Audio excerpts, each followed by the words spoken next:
Welcome, everybody, to the Life Between All or Nothing with me, Scott J. And Mary Kay. Hi.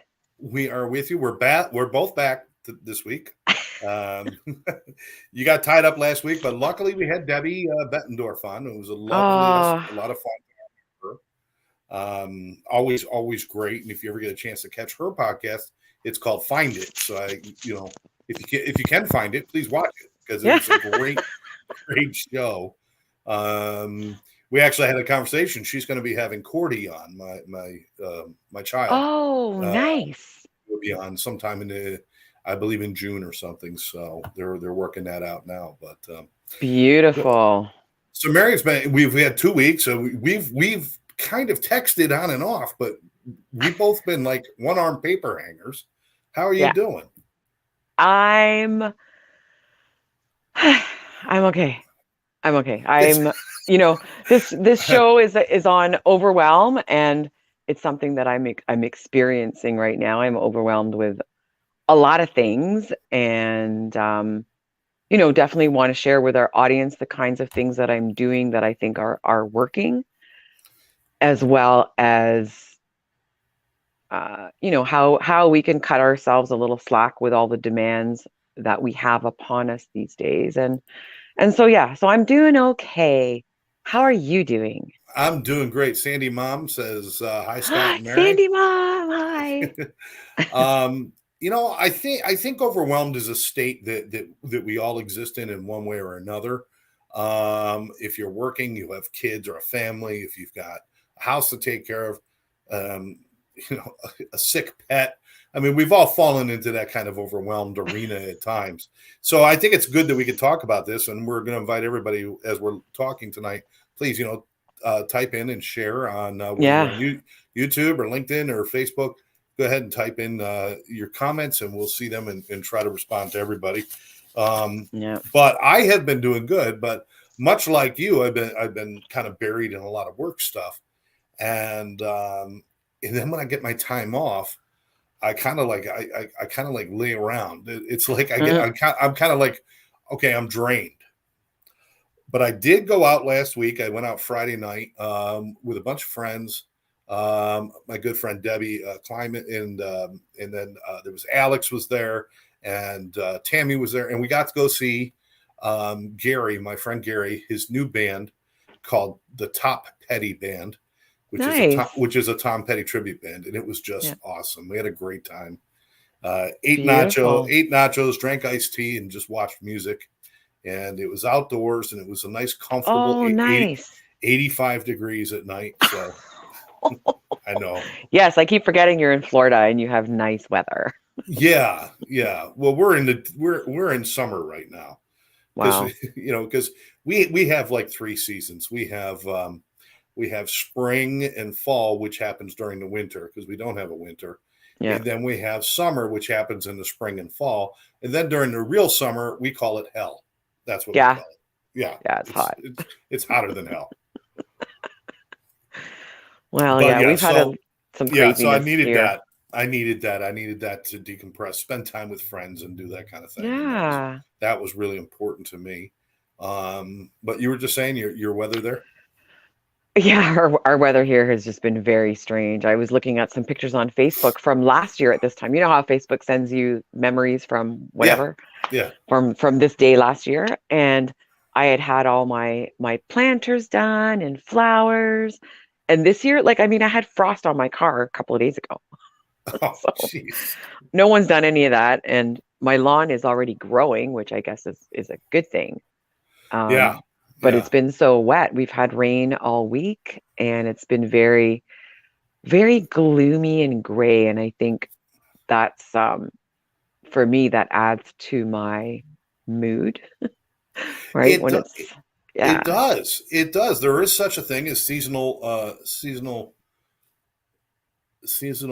depression or seasonal yeah, whatever seasonal disorder. affect. I think it's seasonal affective disorder. Sad. Yeah, yeah, Yeah, and basically, when you have a lack of sunshine yeah, and a lack of fresh air and all that stuff, and it can really get to you.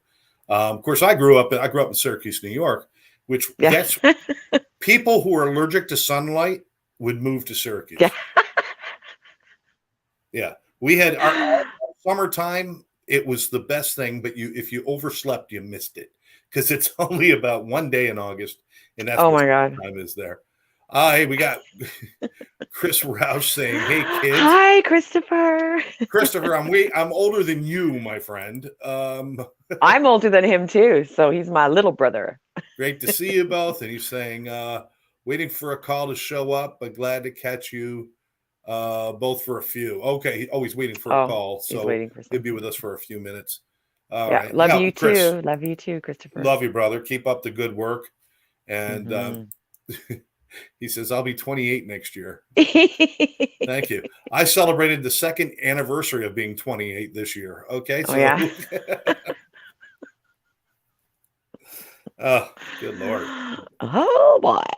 I know. I was really pumped up for tonight, because of this topic. And it's something, I don't know about you, but it's something that I've been struggling with all my life, as well as dealing with have, a person that lives with anxiety. And those the things feed each other. And I think, one good I can't see what I'm Christopher's sorry, saying. Chris. I just popped it up because you mentioned it's a great version of Gordon. By the way, I did a tribute song on Facebook for Gordon Lightfoot, who passed away. Oh, And nice. Yeah, yeah, he and I did did. a little tribute. And Chris was just saying it was a good version, so thank you, brother. Oh, I'm gonna go check it out. So Not let's not let's. right, not right now, but You were heading right into the topic, so let's go there. We're heading into talking the about topic. we're talking about being overwhelmed and stuff, and there's so many different things to it. And you were just Yeah, saying, you dealing with other things like anxiety and everything else. yeah. Does that make you like a prime target for being overwhelmed and stuff like that? So I think it does, and I think overwhelmed is a feeling, right? It's not a thing. So it goes hand in hand with anxiety. And I remember the very first time that I felt, um, well, the first time I can remember anyway that I felt overwhelmed and not being able to deal with it. I think I was 11, so that's grade 6. Okay, all right. And I was, because my parents left for work very early, and I have a younger brother. He's only 13 months younger than me, but I was in charge of him and getting him up and getting him to school. And I think that was the day where I could hear, I was in the bathroom getting ready. He was already up and I had him in the kitchen. So I was 11, he was 10. It's like we're not just tiny children. And I could hear him giggling. And so I go into the kitchen. I'm like, what the hell's he giggling by himself for? And he found my dad's lighter, and he's lighting the eggs, lighting the eggs underneath to see if there's a bird in there.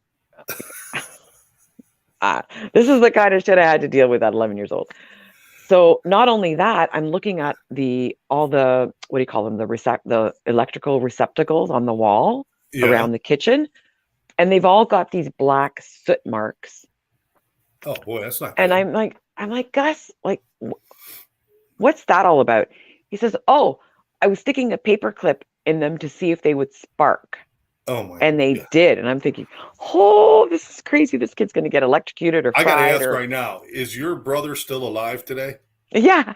That's a freaking miracle, right there. Hey, maybe I had something to do with that. Maybe I had something to do with keeping him alive. That was my thing. So, I have this responsibility, this great responsibility at that age. And just coming out of a bullying situation in the years preceding that. Right. And I had to do a speech. So grade 6, we had to do a little research project, like a very easy research project, and then deliver it to the class. And so I knew that was going to make me a target standing up in front of the class. I was already stressed out about my brother. And, I think I just felt completely overwhelmed. I went into the class. I've got my little cue cards or whatever they were, and I just felt like the weight of the world was on me. Like, I'm 11. The weight of the world is on me. I've Wow. got to deliver Wow. this thing. And I was very nervous, and I was trying to not read it, and deliver it like I thought it should be delivered and not memorized, or not read from my papers. And lucky for me, there was a kid in the front. His name was Lawrence, and he said some joke about another girl picking her nose because she was picking her nose. I didn't see, but he saw. Thank God for him, because that completely alleviated the pressure.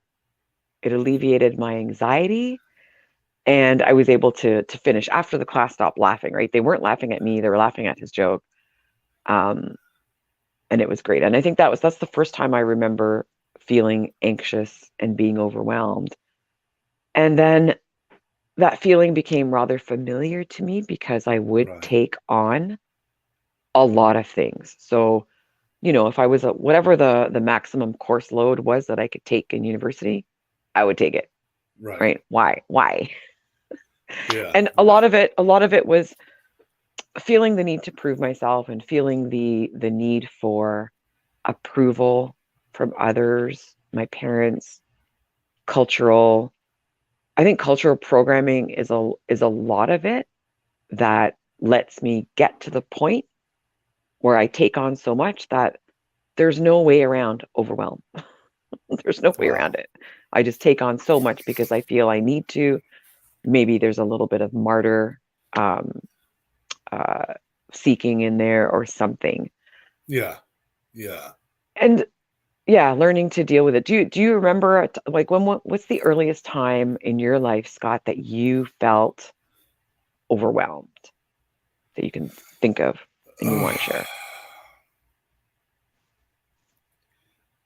I mean,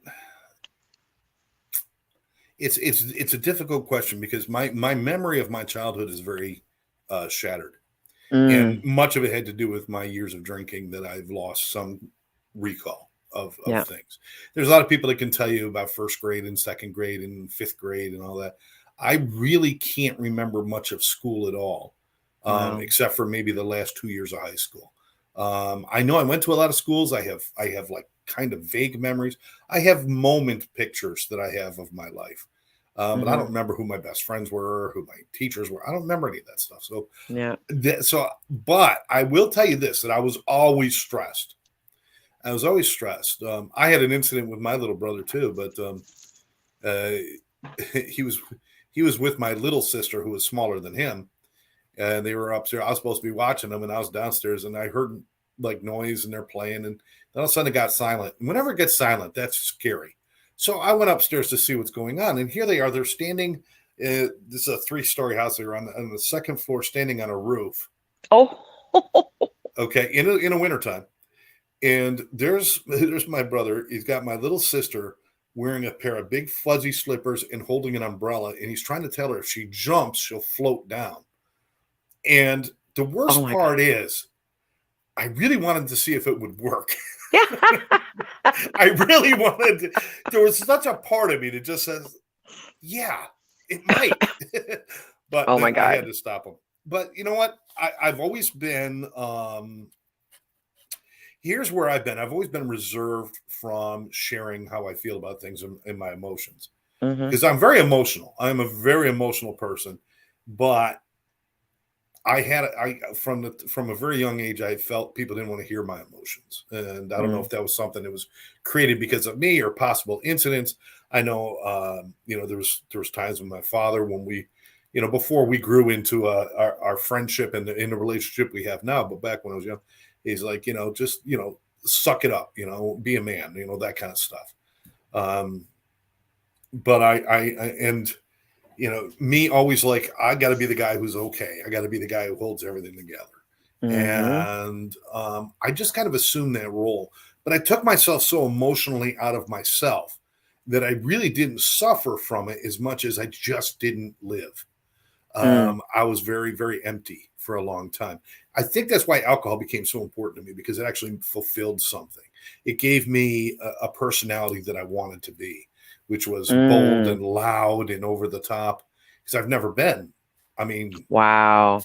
So that and was your alcohol was your connection to yourself. it was my connection Wow. to the world in Mm. a lot of ways. And that's um, and then when I went into TV and radio, it was like, wow, because I've always done stage and sang and did stuff like that, but TV and radio allowed me to. I get to be a character. I don't have to worry about being Scott. I don't have to worry about what people think about. I'm a character, and I get to be this Mm. character. There was even a point. This is back when I was like 13 years old. I developed or maybe 15. I developed a alter ego, Sir Walter Scott.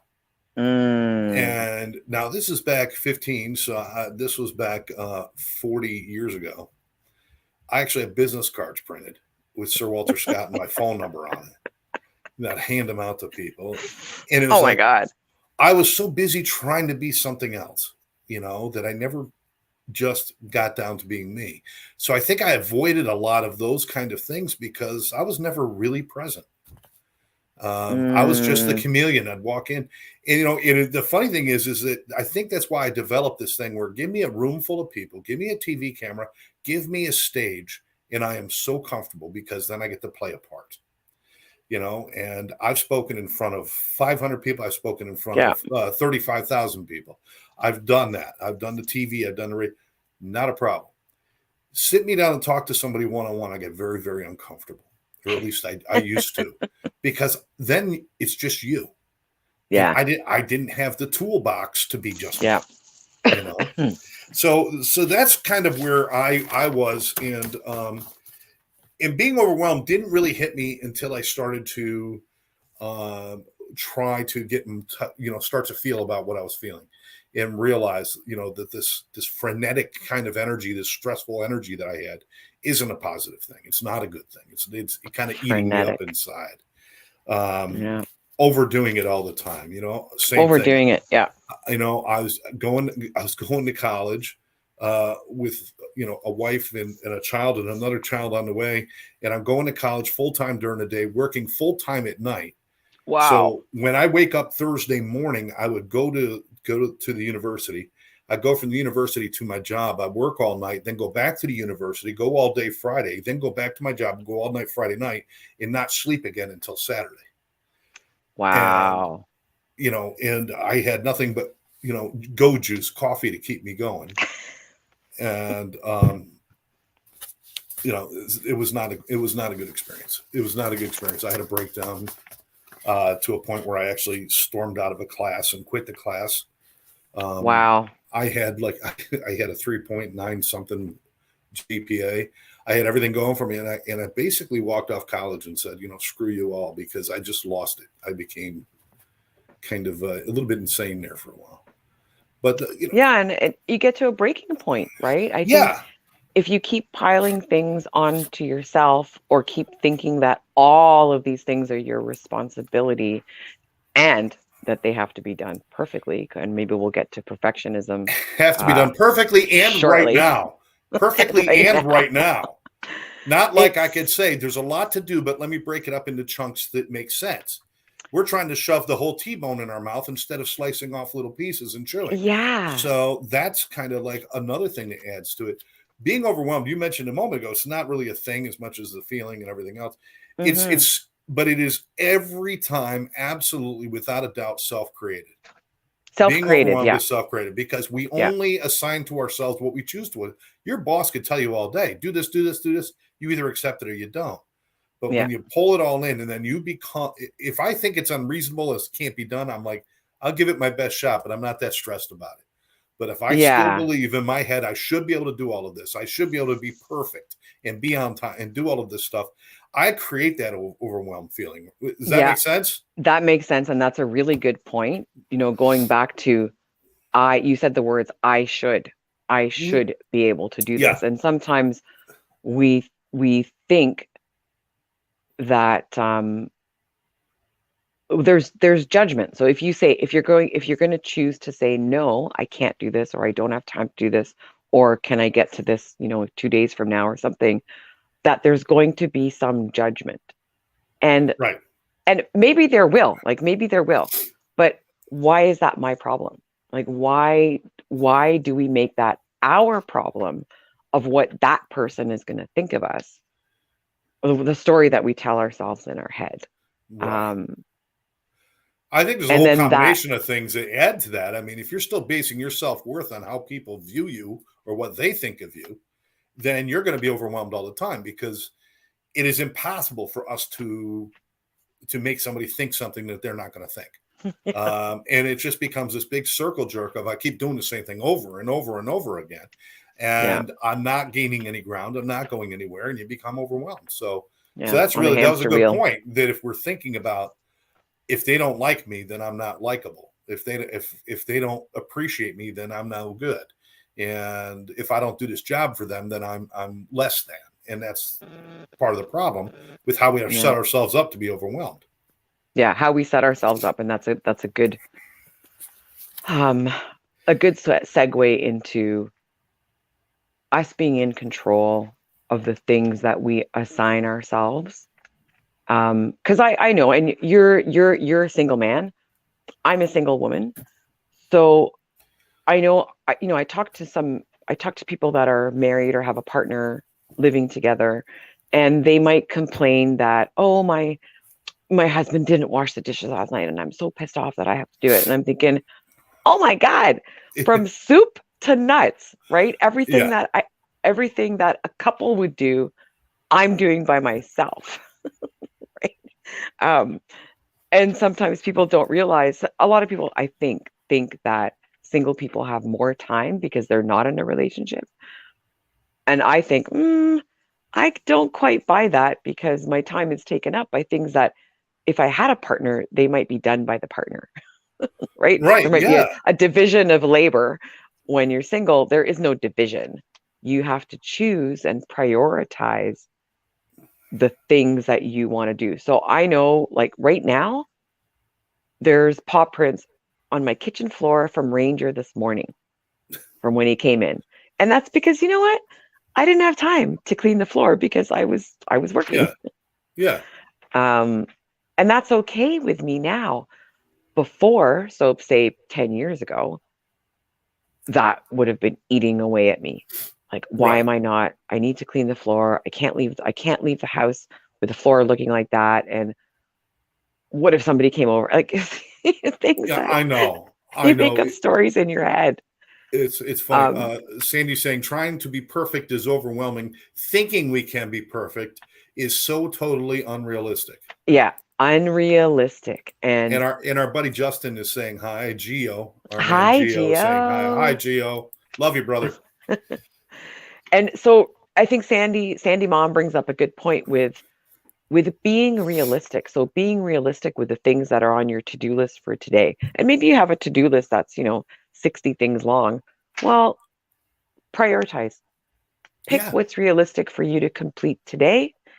And then tomorrow you prioritize what's left, and you pick what's, what is realistic for you to do without driving yourself into the ground, because being overwhelmed and taking on too much, I think we all know, has physical side effects.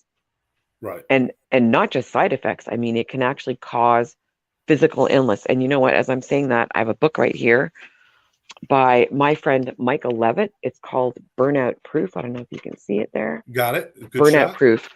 So an awesome book. It's actually really, really, he's summarized many of the points really well. It's a short book. You can read it in a day. So it's Burnout Proof, Michael Levitt. Michael's story is in line with that, in line with burnout, overwhelm, causing illness. So, and I'm not going to share all the details because I want you to read the book. Well, he's going to be on our show in sometime in the future as well. Yes, Yes. he'll be a guest. One of the great in the guests we have future. lined up coming soon. Yes. Yeah. So Michael had an experience where an event in his life, because burnout led him to this event, massive event, and it was a life changer. And Right. then he had to learn how to do things differently. And I don't want people to get to that point. I don't want people to get to a point where either Yeah. things look hopeless or things look this or that because you're overwhelmed with whatever aspect of your life or all aspects of your life Yeah. are causing these feelings. So it's how can we help others and help ourselves not get to that point? And one more thing on that point in particular, what was Sandy saying? I can't read it. She said, Sandy mom, try not to feel guilty about not doing everything all the time. That is such a, you know what, the guilt. And I know one of my friends, I don't know if he's listening, but he talks. Sometimes I'm talking or complaining about something, and he's like, "Mare, that's the Greek guilt kicking in. It is that voice in your head that was programmed into you as a child, right? Yeah. Because of these cultural expectations and these Yeah. cultural norms, which persist today, like 30, 40, 50 years later. Right. Even though the world has changed, that programming is still there. And um, the guilty feelings, sometimes that is something that I'm dealing with. So, and thanks for bringing that up, Sandy Mom. Going back to overwhelm could cause serious issues physically, Absolutely. also with your mental health. And for me, I had a meltdown, breakdown, um, about 10 years ago. And that made me change my life. Well, it forced me to take a good look at what I was doing, why I was doing it, what was happening. I was also in a bad relationship at the time. Um, and it was just all coming at me all the time, pulled in different directions all the time, Right. and still feeling like I'm not good enough. Like I should be able to handle this. I should be able to make my relationship better. I should be able to handle the demands of my full-time job and my child. My son was young at the time. And it ended up with me I had to take time off work and go undergo a whole bunch of medical testing and all that sort of thing. And the thing that got me out of it was being in the present, bringing Yeah. myself back to the present. Yesterday didn't matter. Tomorrow doesn't matter. What matters is now, right now. And exercises I was doing I didn't really know that's what I was doing at that time, but I Right. was doing things like I was taking the dog for a walk and I was really being present and noticing, okay, we're walking, here's my dog. I'm looking at the trees that we're walking by. I'm looking at the architecture of the homes. Yes. I'm like actually being in the moment and experiencing that Yeah. and It's called bringing being my mindful. being You're being mind. mindful It of was that. Yes. mindfulness. Yeah. Yeah. And that would bring me back to a state of calmness Yeah. and better able to deal with whatever was in front of me when I got home. It's so funny because you told the story about in Yeah. school when you were the kid, you had this overwhelmed and you were like, oh my God.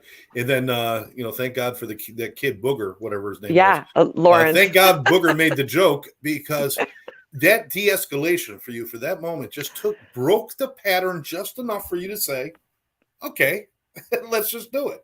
I mean, it's beautiful. People, you can break patterns in your thinking. Hmm. Sometimes people they give up and they say, well, this is just the way I feel. I'm always going to feel like this, or this is just the way I feel and I can't change it. No, you can, but we'll You talk can. about empowering people to change those things.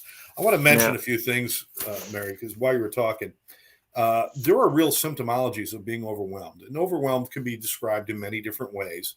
But let's just talk about being overwhelmed. This is according to Dr. Romanoff, who's an expert in a lot of these things. Um, Irrational thoughts. Well, generally, the irrational thoughts sometimes are the things that overwhelm us. The thoughts of I have to be perfect, I have to do everything. Those are irrational thoughts. But then the more you sink into it, the more irrational those thoughts become. And Mm. it becomes, it's like, well, if I say that wrong, everybody's going to laugh at me and they're never going to talk to me again. Everybody's going to call me a fool. And I'm going to end up on the ABC News tonight and they're going to be, it's ridiculous. It goes too far. It can cause paralysis. And I don't mean like physical, Mm. like where you can't move, but where you actually, your life becomes a paralysis. You become stuck where you can't move forward, move backwards, or do anything. You're just Yeah. stuck in that moment of overwhelmed fear and everything Been else. there. Complete fear. Yeah. Disproportionate reactions to things.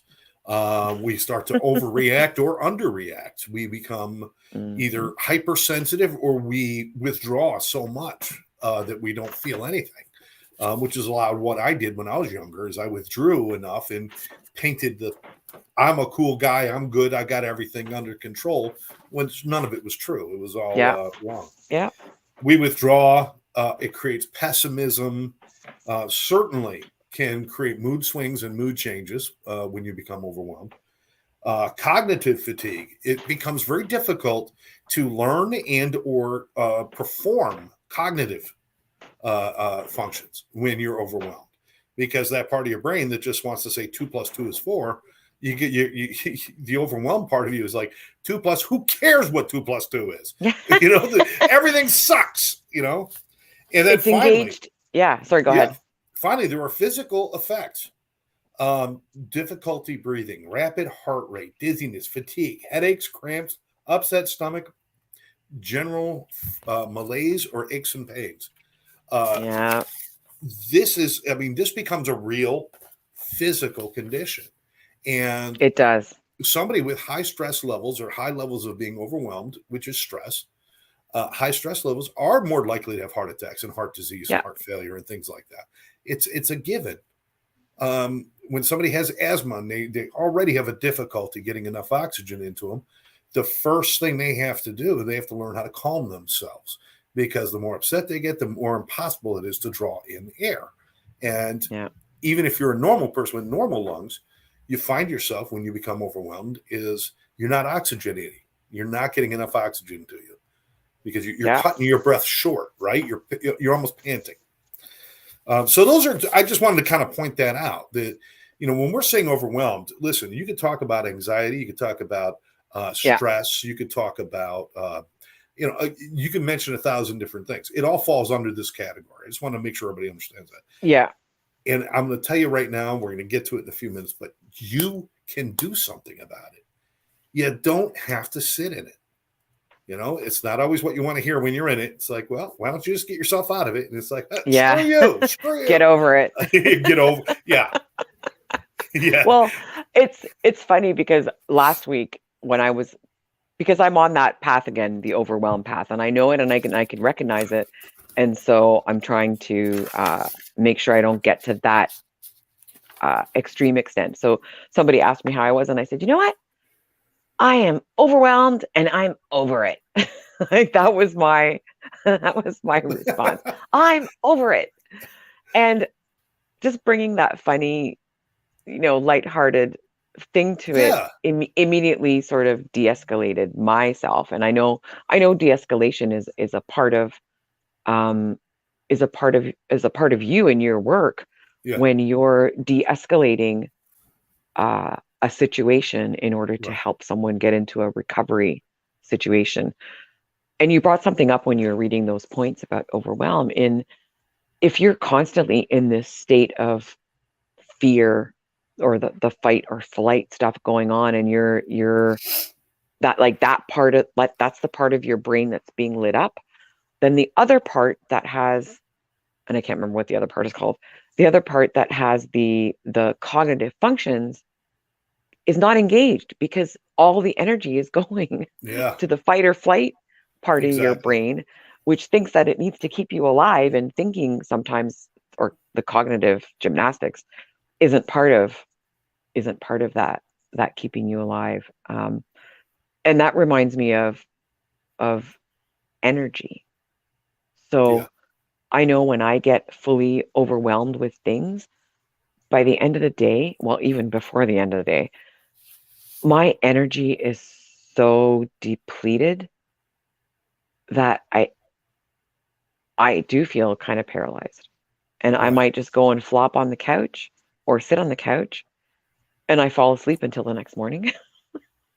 Right. um, and I think honoring our energy and honoring what our body needs in times when we do have a lot of things to do and that can lead to overwhelm, honoring our energy.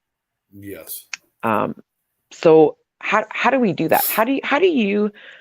What are the things that energize you, Scott? What are the things that you do Well, to it's funny because I know for a fact there are several things that no matter what's going on, it's kind of that thing where it's like, you're depressed, you're upset, you're stressed, and you're supposed to go bowling with all your friends, and you're like, no, yeah. I don't want to go, I don't want to go.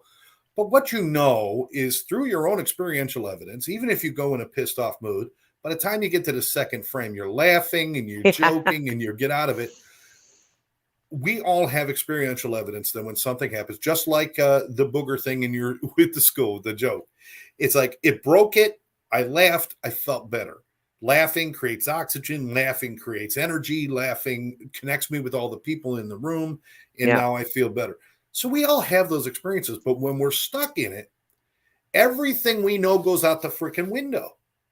Yeah, Well, I that's know right. this worked for me 1,000 times.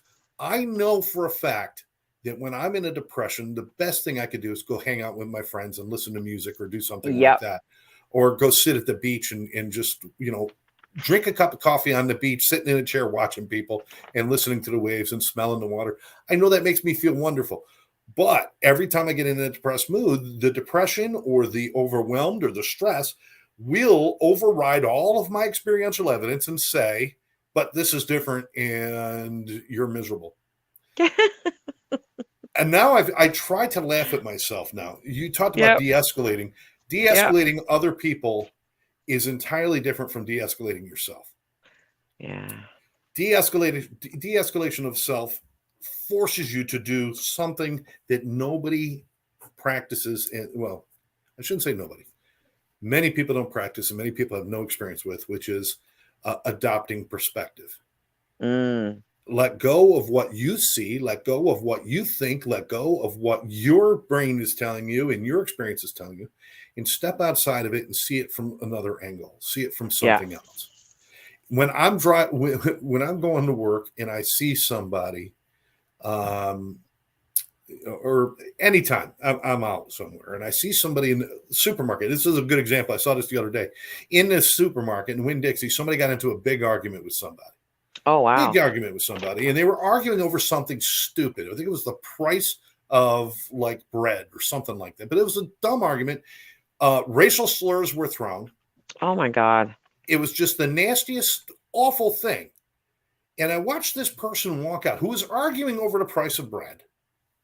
I watched this person walk out and get into a Porsche, a brand new Porsche, like $90,000 car. And I'm like, okay, so look what you have. Look what you have when you got people coming up here on their bicycles and people walking here, people Mm-hmm. walking 3 miles so they can go to the store and then walk home. And you're driving up in your Porsche and you're going to bitch and moan about something as trivial as this. So that's why I'm saying adopting perspective. Sometimes we need to step out of our situation and look at it for what it really is. Why do I have so many headaches with my work? Because the work you do is important. Mm. Why is this so stressful for me at this moment? Because this is important to you, but how cool is it to be doing what's important to you? We keep forgetting our situation and we I think take all the wrong things. So I'm saying that's one way to yeah. de-escalate and to break the cycle is to break away from whatever's going on here and see it from an outside perspective. Yeah. Yeah. And to find Difficult. meaningful, you're right. And I'm a coach and I find it difficult to do for myself, right? I can coach other people through it. We teach best what we most need to learn. I'm telling you right now. You're so right. And finding meaning in what you're doing. So if you're not doing meaningful work or you don't think you are, take a step back and then look at that work and the things that you're doing and see if you can find some meaning because that will give you some of that energy back. And if it's not right? Find meaningful to meaning. you, you're probably not going to feel that stressed anyway. But why does Well, it have maybe. meaning? But why does it have meaning? I think that's another question you ask yourself. Why am I so upset about this? Why? I Yeah, know perfection's not a reality. I know that. And I know that I don't have to be perfect, but I want to be perfect and I'm fighting. But why? What is it I'm trying to do? Why is it so important to me? And I think that's well, something we forget to ask ourselves too. sometimes it is, and I can tell you from my own experience Please. that sometimes it's recognition. So I feel like I have to take on these projects because I want that recognition, because I want that promotion, or I want that other really cool assignment that I can't have until I prove myself. And again, it's a story that you tell yourself in your head. Right. Some of it is simply not true. And as Sandy said earlier, is dealing with reality. So I think, perspective, definitely, if we can change our perspective on what's going on and what we have in front of us, that's amazing. Going going in a little bit of a different direction now and dealing with the actual things that are on your to-do list. Okay. So one thing I learned from Michael Levitt's book was, there was a part in his book where he's starting to say, okay, these are the things that you could do to alleviate the overwhelm that's in your life. And so if you've got all these things to do, one of the things he said is look at the stuff that you have to do. And is there anything on that list that you can automate? So if you buy the same groceries every week, can you actually put in an online order and have it delivered, or something to save you from that task? And so for me, that was one of the lessons that I took, and then I took it a little bit Yeah. further with well, I think this was in his book also, asking for help. So I'm like, okay, here's my exercise. What can I automate? What can I delegate? What can I delete? Because there's some things that you can probably say no to. If you really look at the list, Absolutely. I can say no to that. And so checking in with yourself on the things that you have on your list. The other thing with me is I do check in with myself, and a lot of things are, it's the start, stop, continue exercise. Right. Okay, what do I need to start? What do I need to stop? What I need to continue? And it's a little bit out of context with the way that that is usually used, because that's usually, checkpoint on a project, or seeing how things are going, and do they have to iterate and adjust and do other things. But it is the same thing for our lives too. It's like, what are Absolutely. things that I need to start doing? And I'm saying start even in the context of overwhelm, because there are some things that we need to add to the list of things to do so Yeah. that we can energize ourselves. So the other day, for example, I had a short lesson on transcendental meditation, because I thought, you know what, that would help me. It's So cool stuff. It's cool stuff. I'm going to learn it, and yeah, I'm going to keep learning it until I learn it. Because I'm not there yet. First night I tried it, I fell asleep. That's Um, But if it's a good night's sleep, then something good happened, right? it was definitely a good night's sleep, and I needed that sleep. And that's another thing for people. We do owe it to ourselves to take care of ourselves. Yes, And sometimes you didn't get to all that stuff, cut yourself some slack. absolutely. I got a comment here. Sandy, years ago, a coworker said to do the hardest task first instead of waiting and letting worries about it drag my whole day down. And it really works. That's true. That's called eat the frog first. That's an actual technique. So I love that. Wait, I wait, wait, love that. wait. It's called what? Eat the It's what? called eat the frog first. What the hell are you eating So after you eat a frog? I don't know. Yeah, I don't know. I Ew. love it. Sorry, No, but sorry if we grossed anybody no, out. no, it makes sense though. That Yeah. does make total sense. I wanted to go back to something you kept saying: lists. Lists. It's not a bad idea sometimes if you're starting to feel overwhelmed. Have Mm, you stopped to write things down? hmm. Because not many people make lists anymore. They got their You're phones and they right. got everything else. I'm saying a pad of paper, a pad of paper, something. Write a list. And I always write two lists. Every day I write two lists. The first thing I do is I write down all the shit that I can think of that I got to do today. A lot of times I'll do it the day before. So it's like, okay, Yeah. tomorrow's list. And I write it all down. Then I tear the page out and I rewrite it, but I'll write it in the order I think is of importance. Yeah, And prioritizing. and then when I come in and I'm like, okay, well, that's the one thing. Because if I save that, maybe it's not the hardest thing, but it is the most important thing, and that's going to weigh on me. So let me take this chunk. This is, like I said, instead of trying to swallow the whole T-bone or the frog, cut a piece off and chew on it, you know? And so writing lists is really important. And sometimes when you write something down, you're like, nah, I'm not doing that. You know, that's not necessary. It's unnecessary. It's noise. It's clutter. It's clutter, and I don't need more clutter. Clutter is part of what's causing the problem. You know, I got to streamline my process. You're right. Why am I so worried about doing this when I could just call and I could order, I could time it so I get home, the groceries show up about a half hour later, and it's done. And it cost me an extra couple dollars, but how much time and stress did it save me? Yeah. You know, so you got to think about those things. But writing things down, it's always good. People never give up on the worth of having journals and books and writing things down, or what sticky notes, right?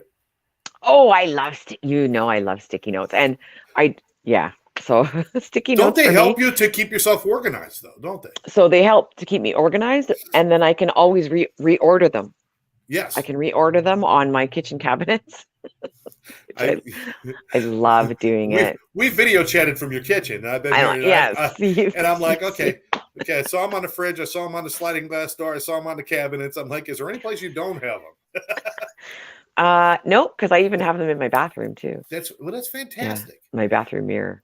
But that's a great way when you're looking at things, because a lot of times when we're not focused and when you're not able to see the whole timeline, and all you're getting is these moments of, oh, I got to get this done, I got to get that done, and all this stuff, we're looking at it's like we become overwhelmed because there are 3 or 4 tasks going on in our brain at once. Yeah. But if we write it down and say, okay, number 1 is this. Okay, I should take an hour or two. Then I get to this, and I get to this. And then it's like, if it looks like an impossible day, I'll make adjustments to it, you know? Yeah. But to keep it just in my head and think it's got to, you know, that's crazy. But that's really important is to be able to look at it that way. I agree with you. You know, look for shortcuts, look for things that would make it easier on you. Yeah. Ask for help. Ask for help. And more importantly, accept help. Oh, okay. So you're right. Because that's where I still have a little bit of a problem. So maybe I'll ask for help. But yeah, accepting help is not always that easy, because for me, I still have that story in my head saying, but you should be able to do this. Like, why do you need help? This is the guy working in the on driveway. That actively. This is the guy in the driveway who's working on his car, and the jack falls and the car pins him to the ground. And his neighbor walks by and says, do you need help? And the first response, the guy says, no, I got it. Yeah. You know, your spleen is being crushed, and you're saying, no, I got it. I got it. And as the guy's walking away, you're like, shit, no, I don't have it. I really wanted to help. We are almost programmed, because what are we trained to do the first 12 years of our life? To become independent and do things on your own and grow up and stop asking for help for every little thing. That's what we're programmed to do. That carries over. That carries over, so that we see it as you can't reach something in a cupboard. It's because you're coming up short. Yeah. You know, so it's like it's putting ourselves down when we're asking for help. We're never taught that asking for help is a strength, because the wisest people in the world, they won't tell you everything they know. They'll tell you all the things they don't know, and in the journeys they're on, and the things that make them just human. And I don't know these things, and I need to learn from other people. That's what the wise people do. You know, the smart asses and the idiots in the world say, I know everything. I'm smart. I'll figure it all out. I'll do it all on my own. You know, and that's where we all end up doing, right? They do. And it's part of our Western cultural programming, right? For that independence. Because if you look at other cultures, they do everything together. Yeah. They help each other. Like, it's just part of, you don't even have to ask in some cases for help. It's part of the norm to everybody builds that thing together for your house, or Community is a big thing. And, Yeah. Bringing up other people, not just in the context of help. We've got to learn to be kind to ourselves, right? Yes. In this context of overwhelm, we've got to learn to be kind to ourselves. Have that self-compassion for yourself, Right. as well as for other people. Have that compassion for other people, because I know, sometimes I might be in the gas station waiting in line to pay, and somebody flies in and they're just all in a huff because they're in a hurry, and they're mad at the cashier, and they're mad at the people in line because they're before him. And it's a matter of having some compassion for that person. Yeah. Like today actually, I had the opposite experience, or very early this morning on the way to pick up my dad. Stopped at the gas station, got in line, and as me and the guy in front of me were in line, this other guy comes in running in, and the guy in front of me says, "No, it's okay. You go ahead. Like, it's all good." And the guy just looked at him and gave the most grateful, sincere thank you I think I've Wow. ever seen, especially at that time of the morning. Yes. And I thought, oh, what a great exchange I just witnessed. Like, what an amazing thing I just witnessed. And it didn't cost anybody anything. Right? It was No. just It's amazing. I was driving home from work today, and it was a guy. I didn't have to let him out because there was a lot of people. There's a lot of traffic on this one corner. This guy's trying Yeah. to get out of a pharmacy parking lot onto this road. And I stopped and I'm waving him, and he's not looking at me. And I gave him a quick honk and I waved him, and he just lit up. He's like, "Holy shit! There's 300 cars here. Why is somebody stopping for me?" And he pulls out, and I wave and I go on. And I'm like, "What a gift that we give to other people all the time, but do we give that to Yeah. ourselves? Do we We cut don't. ourselves a break? Do we let ourselves, into the flow of traffic, or we hurt ourselves all the time? There's so many more pieces to this that we could be talking about. You mentioned I know. the mindfulness. Here's a nice little Yeah. exercise. If you get stressed a lot or overwhelmed a lot, here's a little exercise that I really like. It's called the 5 4 3 2 1 model. Have you heard of that? Oh, from Mel Robbins, that one? It's I think it's based on that, yes. But it's a mindfulness exercise where you find a quiet place and you relax. And 5 things. Look at 5 things that you see. Oh. Look around you and see 5 things and really see them. Don't just say tree. No, look at the tree.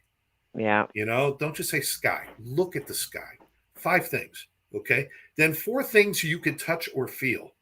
Mm-hmm. The chair you're sitting on, the jacket you're wearing, the tablecloth, the grass if you're lucky enough to be outside, or the tree bark. 4 things that you could touch or feel. So we have 5 things you could see, 4 things you could touch or feel, 3 things you could hear. Listen. Yeah.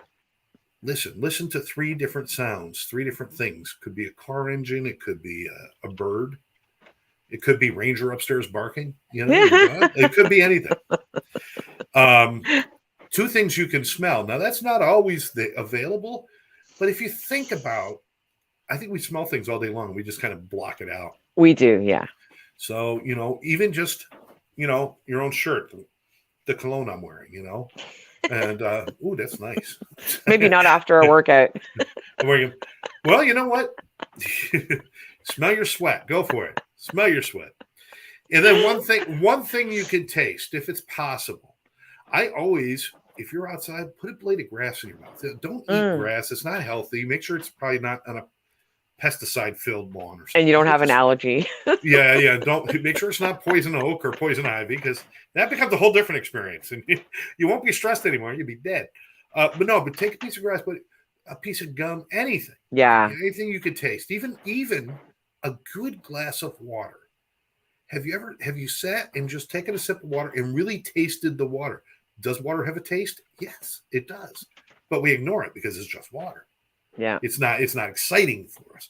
But if you do those things, 5 things, 4 things, 3 things, 2 things, 1 thing, if you could just sit and do that, it doesn't take a lot of time. You could do it all in like 3 or 4 minutes or 5 minutes. Yeah. And just what that does is it creates mindfulness. It puts you exactly where you are. You are absorbing your environment, and you are. And the funny thing is, when you do that, when you put yourself in a safe place for those few minutes and recognize this is pretty cool where I am, everything else kind of fades a little bit.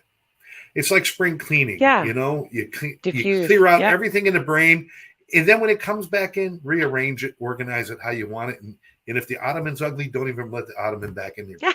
Okay. I love that. So I love that you brought That's just in the five senses and how you can use that very simple thing, because we all know how to use our senses to calm yeah. us, bring calm into our body. And I want to add, so that's the five senses. I want to add the sixth sense in there, because it's something that I've been learning and practicing over the last little while since I read, my friend Jock Brokus wrote a book called Power of the Sixth Sense. Yes. It's about your intuition. So part of those five senses, great, do that. That will bring you back into your body. And then ask yourself inside some questions. Yeah. Access your intuition and see what kind of answers pop into your head. And sometimes that can help you get a different perspective, because your intuition tells you the truth if you care to listen. Without all that programming. And maybe I think we will have Jock Brokus on the show. I should contact him and see. We will. And in the future, we'll spend more time too, also talking about great ways to reduce stress and to take yourself out of moments, and to de-escalate yourself, and certainly just to be mindful of your place and your place in this world, and to be okay with it. Yeah. So there's a lot we could talk about right now. We don't have a guest, but I've been asked how come I didn't do this questionnaire on you. So, Mary Kay, who asked you that? Oh my goodness! You are now going to get Bernard Pivot's questionnaire, the great interviewer from France. Lay it on me. Okay. What's your favorite word? Optimism. What? Optimism. Optimism. Okay. Mm-hmm. What's your least favorite word? Hate. What turns you on creatively, spiritually, or emotionally? What gets you excited? Ooh, Mother Nature. Oh, yeah. Being out in Mother Nature. Oh, yeah. And what turns you off? Being overwhelmed. Being overwhelmed. Okay. No. What really turns me off is people being unkind to each other. That is a real disappointment and a turnoff. Absolutely. What is your favorite curse word? Fuck. I know, it's like such a perfect word. It is. It really is. Perfect in every situation. It really is. What sound or noise do you love to hear? Oh, leaves blowing. I love the sound of trees swaying. Okay. Yeah, I love that sound. Love that. What noise or sound do you hate? Ooh, like alarms, like an ambulance or. Oh, sirens. Sirens, yeah. Sorry, not alarms. Sirens. Yeah. Okay. What profession, if you had a chance to do something, what profession would you love to try? Well, I'm trying it right now, actually. So, writer. I've always wanted to be a writer, and after 30 years, 30 years of having that, well, more than 30 years of having that dream buried, I am realizing that. Not quite a full-blown career yet, but on that road. Yeah. And what profession would you never, ever want to do? Firefighter. Oh, wow. Yeah, I could not do that job. No. Wow. Okay. Very interesting. Final question. If, let's make the presupposition, if heaven exists, when you show up at the pearly gates, what would you like God to say to you? Oh, geez. Ooh. I'm getting a little emotional here.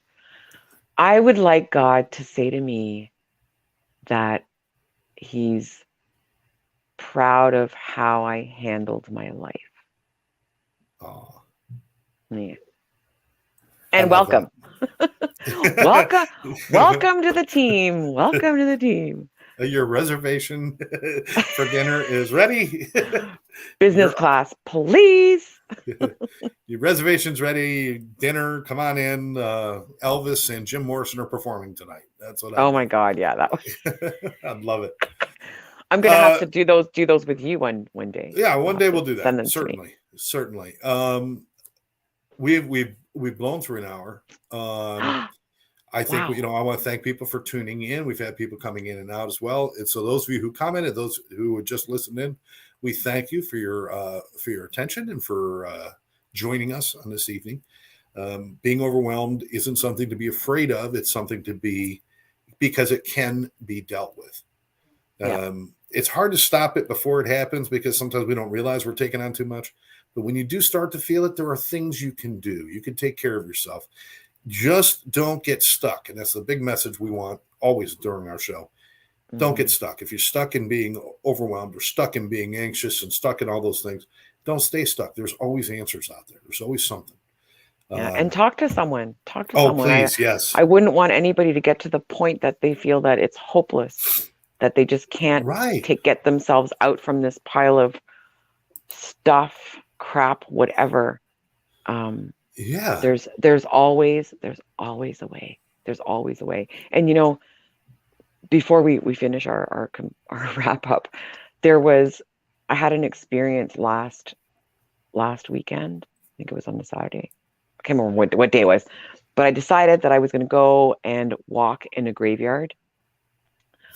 I wanted peace and quiet. I know, don't laugh.